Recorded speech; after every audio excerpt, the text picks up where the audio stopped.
Ladies and gentlemen, this is Cinerama.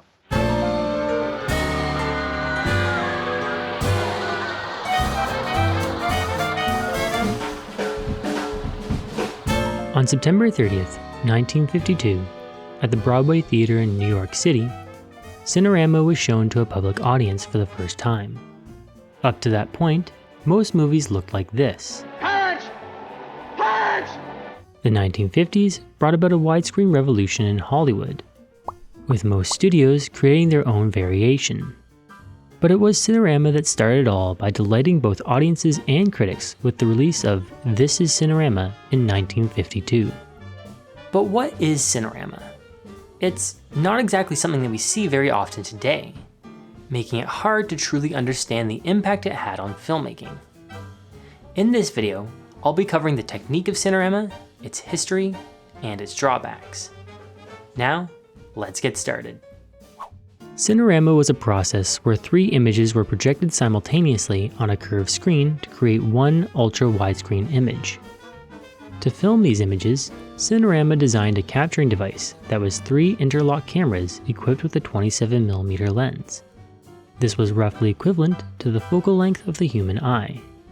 These 3 cameras would shoot on 35mm film, creating a final result that was 3 times as wide as regular 35mm. Normal 35mm was also 4 perforations high, while the 35mm used for Cinerama was 6 perforations high. This resulted in a final image that was taller than the one normally projected in a theater. Cinerama had a maximum aspect ratio of 2.59:1, which was significantly wider than the 1.37:1 aspect ratio that audiences were used to from standard 35mm film. It also projected movies at a frame rate of 26 frames per second, slightly more than the standard 24 frames per second used on most movies. Improved sound was also a feature of Cinerama, as it supported 7 tracks of stereo sound instead of the single mono track that was most commonly used at the time. While both audiences and critics praised the release of the first Cinerama film, it still had a few technical drawbacks. Since it was 3 images being projected, there were 2 noticeable lines where the images met.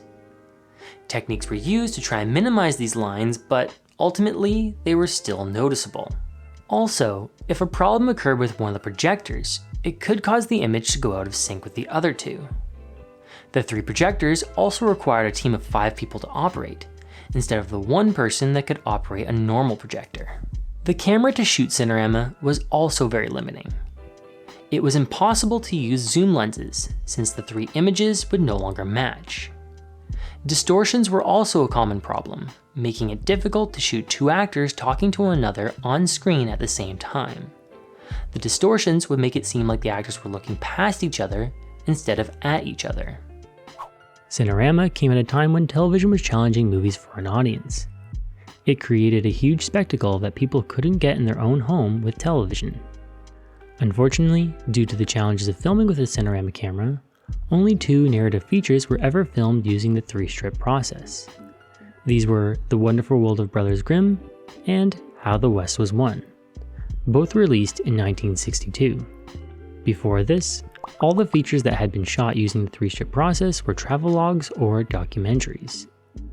After 1962, Cinerama switched from filming with the 3-strip camera to using single-strip 70mm formats such as Ultra Panavision 70 and Super Panavision 70.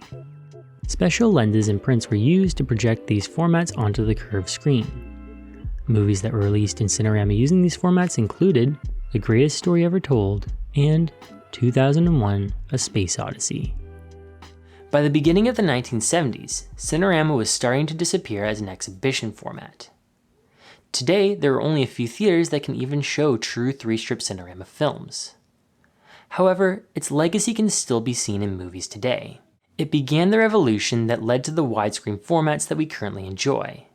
And it had a big influence on modern IMAX, which utilizes large curved screens similar to Cinerama.